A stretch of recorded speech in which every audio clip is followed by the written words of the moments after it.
The history of Voßstraße in Berlin uniquely reflects the history of the German Reich. The street was created in 1871, which was also the year of the birth of the German Reich. Here, the first embassies of the German provinces were erected under Bismarck, and this was later the site of the new Reichschancellery, from which Hitler led his Reich into war. This war eventually led to the destruction of the entire street. When the debris was cleared, only a single house remained standing, a final witness to a turbulent history. However, since Albert Speer's work in Voßstraße is the focus of this documentary, this virtual tour begins in the year 1932. In February 1931, Adolf Hitler moved into the Hotel Kaiserhof. This was done as a demonstration of his claim to power. His ultimate goal was to move into the Reichschancellery as Chancellor. By moving into the luxurious hotel just opposite the Chancellery, this goal seemed closer, at least physically. Wilhelmplatz and Wilhelmstraße formed the political heart of the German Reich. This was the location of ministries and government offices where the policies that would determine Germany's fate were formed. And for Voßstraße, Hitler had his own very specific plans. However, to understand the changes made to Voßstraße by Albert Speer, it is necessary to see the street as Albert Speer saw it in 1932, before he made his first alterations.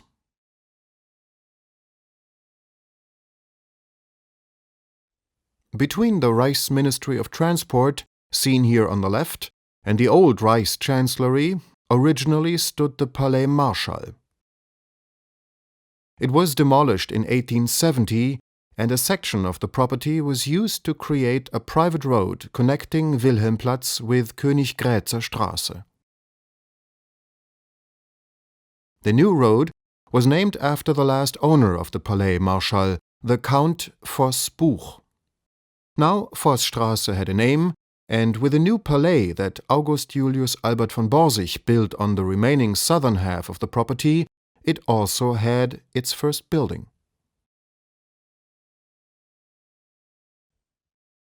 By the end of the 19th century, Voßstraße was almost completely developed, but not in the way Bismarck had hoped.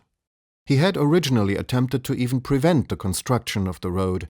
Bismarck had feared that the small plots, which would result from the division of the property, would lend themselves to residential development. The presence of apartment buildings would diminish the exclusive character of the government district. Bismarck tried to prevent this from happening by immediately constructing some government buildings in Voßstraße, hoping that these buildings would set the standard for architectural quality in the street. Thus, in 1878 he had Georg von Mörner construct the Ministry of Justice at Voßstraße 4 and 5. The building spread over both properties, and its monumental appearance made its governmental function clear at first sight. However, von Mörner made sure that the height of the ministry did not significantly exceed that of the Borsig Palais. This was done in the hope that the architects who would later build on the remaining plots in the street would use this height as a guideline to ensure a uniform appearance of the entire Voßstraße. Furthermore, it was hoped that the high architectural standard in which the ministry was created would serve as an indication of the quality expected of future buildings in the street. It was also no coincidence that the task to build the Ministry of Justice was given to von Mörner. In 1870 he became the Bauinspector of Berlin, and so stepped into the tradition of Schinkel. Von Mörner tried to develop a unified representative architectural style for Berlin. Aside from the Ministry of Justice, he also built the Münze, the Prussian Zentralbodenkreditbank, and the Reichsministry of Finance.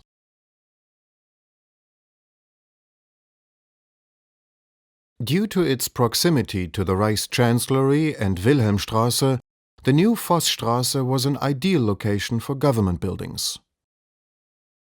With the founding of the German Reich, the German states needed embassies in the government district in Berlin. 3 of the states decided to build their embassies in Voßstraße. The Bavarian legation was constructed next to the Ministry of Justice and was designed by the architects Kühlmann and Hayden. The embassies of the German states were still designed to the architectural standard and proportions intended by von Mörner. However, if one looks at the legation of Württemberg at Voßstraße 10, it is obvious that later architects, who had filled the gaps between the administrative buildings by the end of the 19th century, had no interest in limiting themselves to the building heights dictated by the first buildings on the street. The result was that the legation of Württemberg was soon surrounded by much higher residential buildings. These buildings not only dwarfed the embassy, but they were also far from the architectural quality of the original buildings on the street. These residential buildings were constructed towards the end of the 19th century and contained apartments for rent. Since they were constructed for profit and every extra floor meant extra apartments that could be rented out, it is logical that they would disregard the historical height of the buildings in this district in the interest of higher earnings. This is precisely the outcome that Bismarck had feared.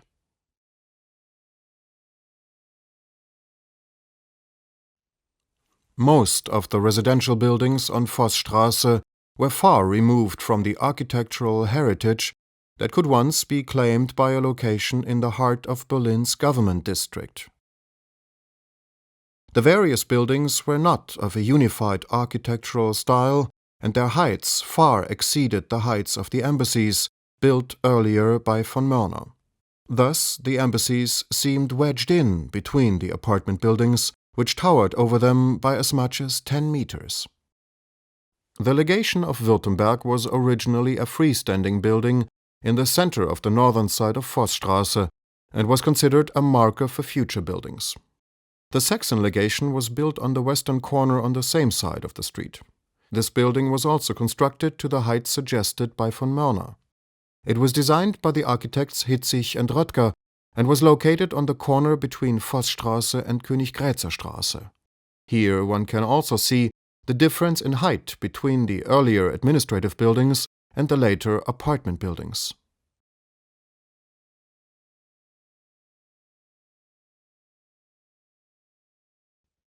The Saxon legation stood out from the surrounding buildings on Voßstraße due to its architectural quality.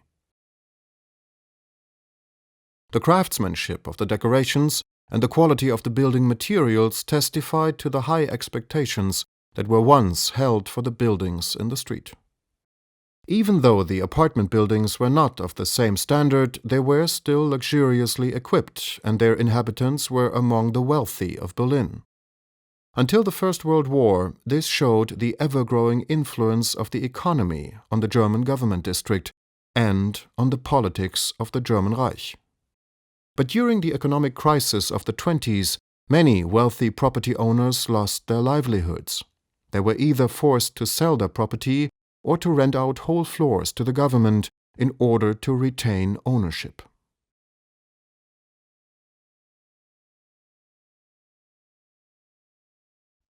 With the creation of Voßstraße, the southern side of the street was also divided into smaller plots that were sold to various individuals.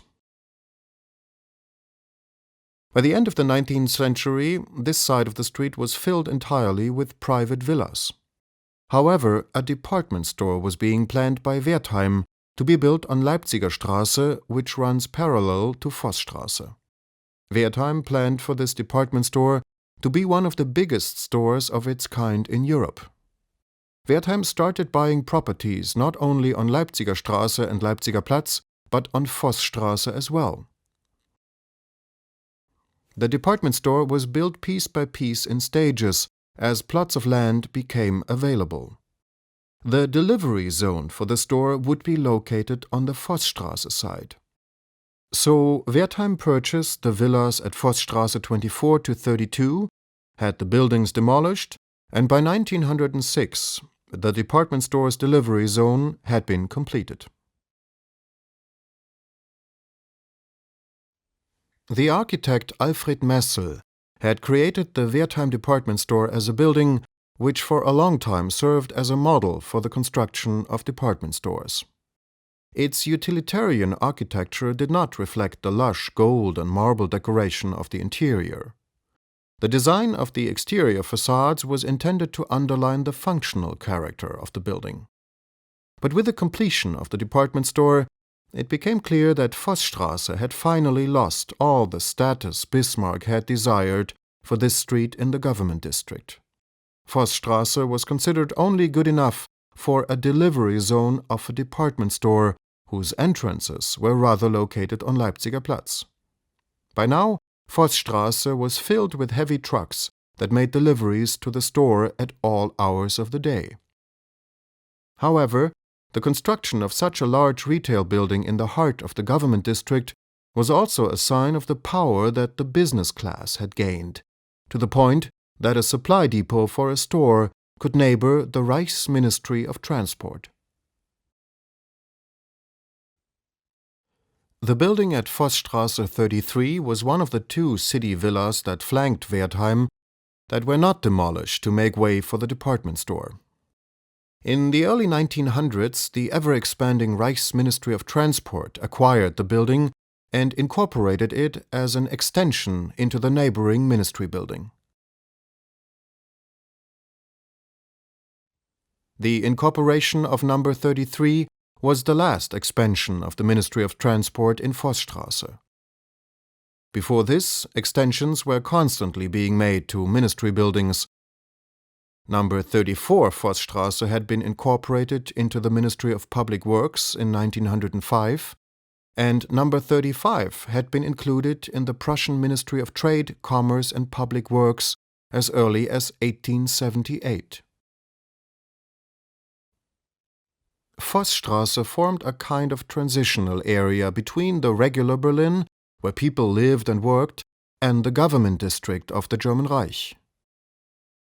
On one hand, anyone who lived in Voßstraße was living practically next to the Chancellor of the German Reich, but on the other, property could still be bought and developed here without the least regard to the government buildings nearby.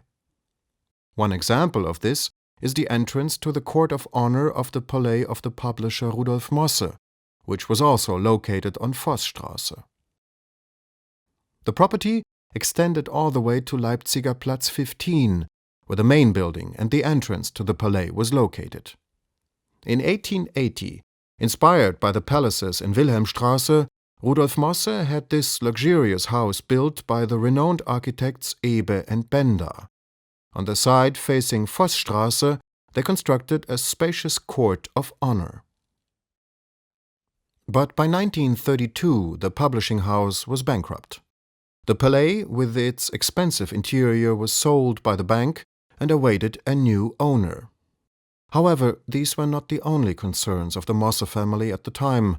Being of German Jewish descent, they observed the growing influence of the National Socialists with great concern.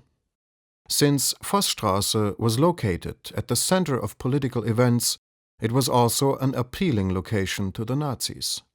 So it was no coincidence that the Gauleitung of the NSDAP Berlin-Brandenburg decided to rent Voßstraße 11, one of the old residential buildings on the northern side of the street. At this stage, Hitler was already living at the Hotel Kaiserhof. The fact that his party could scarcely afford the exorbitant rent is an indication of the importance Hitler attached to showing presence. But before the newly rented house in Voßstraße could be put to use, Goebbels wanted to have it renovated. Goebbels was introduced by Karl Hanke to a promising young architect, Albert Speer, and the renovation of the building at Voßstraße 11 became Speer's first contract for the NSDAP. However, due to lack of funds, only modest alterations were made by Speer.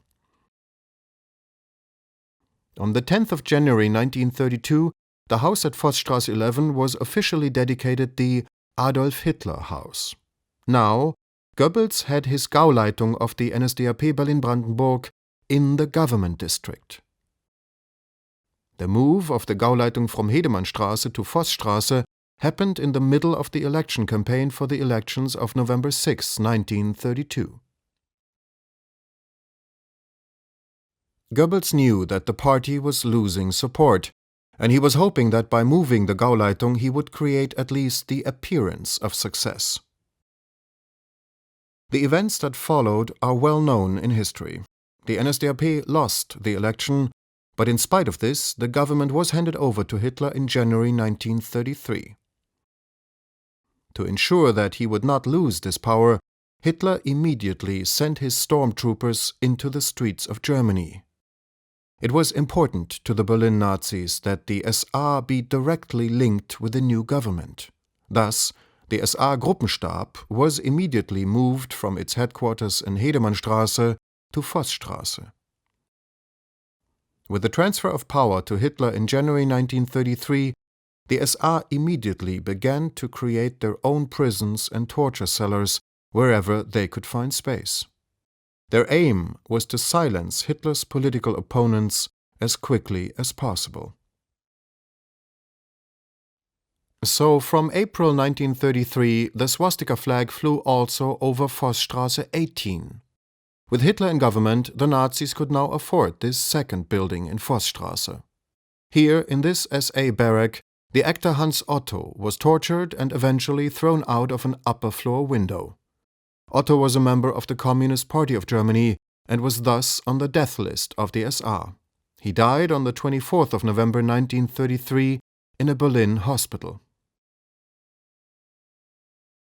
With Hitler in power, the new government now moved openly against German Jews.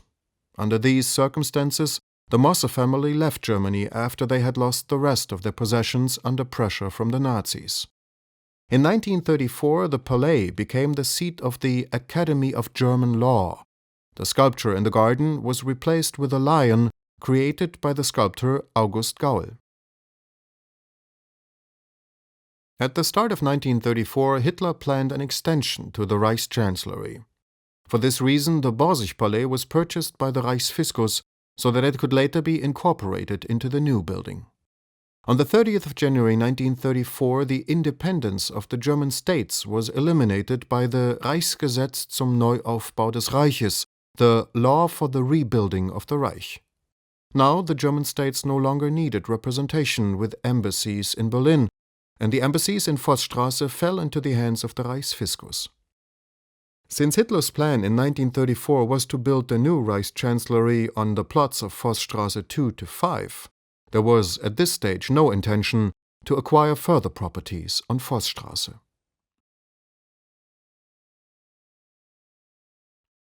Albert Speer was still busy with the renovation and reconstruction of the old Reichschancellery when he received his next task from Hitler in July 1934. Again, it was a task of interior renovation and redesign. After the so-called Röhm-Putsch on the 30th of June 1934, Hitler wanted the headquarters of the SA moved to Berlin and under his control. Just days before the murder of Ernst Röhm, as well as other SA members and several civilians, Hitler instructed Speer to draw up plans for changing the office of the Vice-Chancellor, located in the Borsigpalais, into a headquarters for the SA. Albert Speer asked no questions. Not even when, during the renovation of the Borsigpalais, he saw the pool of dried blood in the room where one of the employees of Papen had been shot and killed on the 30th of June. And since he asked no questions, Speer was the right man for Hitler. So Speer soon replaced the late Paul Ludwig Trost as Hitler's architect, entrusted with the task of turning Hitler's architectural visions into reality. By 1936, Adolf Hitler felt so secure in his power that he wished to create an outward expression of his strength. He ordered Speer to create plans for a new Reichschancellery. However, now the building should no longer reach up to Voßstraße number 6, as planned in 1934. Instead, Hitler wanted his new Reichschancellery to stretch over the entire length of Voßstraße, a seat of government more than 400 meters long. The owners of private buildings on the street were prompted to sell their property to the German Reich. By the summer of 1936, Albert Speer had drawn up plans for the new Reichschancellery, and in March of the same year the first buildings on the street were demolished. Entering 1937, the first phase of construction was started on the properties of Voßstraße 2 to 7. The laying of the foundation stone was not officially celebrated. By mid-1937, the buildings on Voßstraße 11 till 19 were also demolished to create space for the construction of the Mittelbau and the western administrative building of the Chancellery. In 24 months of construction, one of the most modern and well-equipped buildings in the world was built on what was the largest construction site in Europe at the time. But this achievement alone was not enough for Hitler and Speer. When the Chancellery was completed, a book was published that claimed that the new Reichschancellery was constructed in only 9 months. Speer clung to this version of events, going so far as to insist on the 9 months construction period in his autobiography, written in prison after the war. There he even describes how, to his great surprise, he received the task to build the new Reichschancellery from Hitler in January 1938. In truth, by the end of January 1938, the offices of the Eastern Administrative Building were already completed and the office workers had already moved in.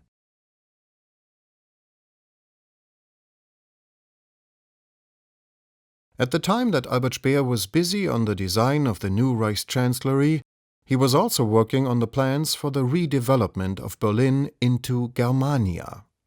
These plans included the widening of Voßstraße in order to extend the street up to a new north-south axis through the city. In a direct comparison of the old and the new Voßstraße, it becomes clear how the construction of the new Reichschancellery changed the shape of the road. The old street went straight from Wilhelmplatz and bent to the right at the Ministry of Justice. With the construction of the new Reichschancellery, the bend in the street was moved to the end of Borsigpalais, resulting in a wider street from here onwards. The facade of the new Reichschancellery, seen from Wilhelmplatz, formed a visual continuation of the historical buildings on the square. However, when seen from Hermann-Göring-Straße, the Chancellery presented the viewer with a very different impression. The new bend in the road that Albert Speer had created at the Borsigpalais was at such a sharp angle that the palais was completely obscured from view by the Chancellery when seen from the west. This gave the viewer the impression that the new Reichschancellery stretched all the way to Wilhelmplatz. So, when seen from this side, the Chancellery appeared to be freestanding and independent.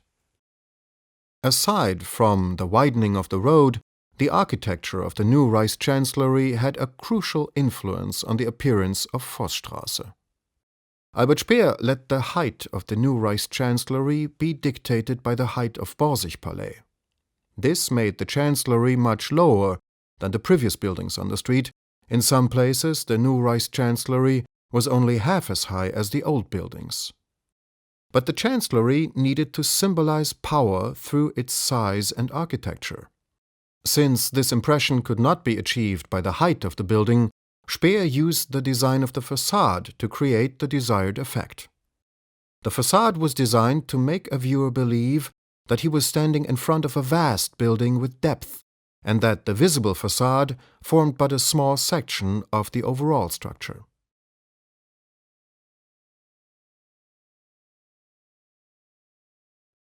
Speer used lights to ensure that, even at night, the architecture of the new Reichschancellery would be impressive. In 1939, he exchanged the streetlights on the southern side of Voßstraße with high poles for spotlights. Several lights were installed on each pole to illuminate the entire facade of the new Reichschancellery. These masts were only a temporary arrangement. It was already planned that in a few years the southern side of Voßstraße would be rebuilt. A professional and permanent lighting installation would be constructed on the roofs of the new buildings. From the inauguration of the new Reichschancellery on the 9th of January 1939, the building was illuminated every night. But even the temporary lighting system was in much shorter use than originally anticipated. With the outbreak of the Second World War on the 1st of September 1939, all German cities were blacked out at night, so that they would not provide targets for enemy bombers. So the new lighting system in Voßstraße was rendered useless after only 7 months.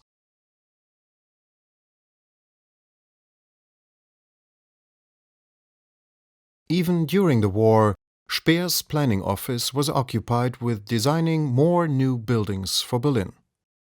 A further widening of Voßstraße was planned, and this called for the demolishing of all the old buildings facing the new Reichschancellery and for new structures to take their place. Only after the road would have been widened, it would have become possible to view the new Reichschancellery from the distance that Speer had intended in the design. From the point of view of the new southern sidewalk, the height of the recessed Mittelbau would have formed a straight line with the height of the flanking wings of the Chancellery. Today we know what Speer's plans were for the layout of the road Voßstraße by 1950. But the design of the buildings that were planned for the southern side of Voßstraße is not known. The buildings seen here on the left are only one of many possibilities of what could have been constructed here by 1950. However, we do know that besides the widening of Voßstraße, the street would also have been extended to the north-south axis of Germania. In addition, the Tiergarten would have been expanded by the demolition of the western Hermann-Göring-Straße and would so have bordered the new extended Voßstraße.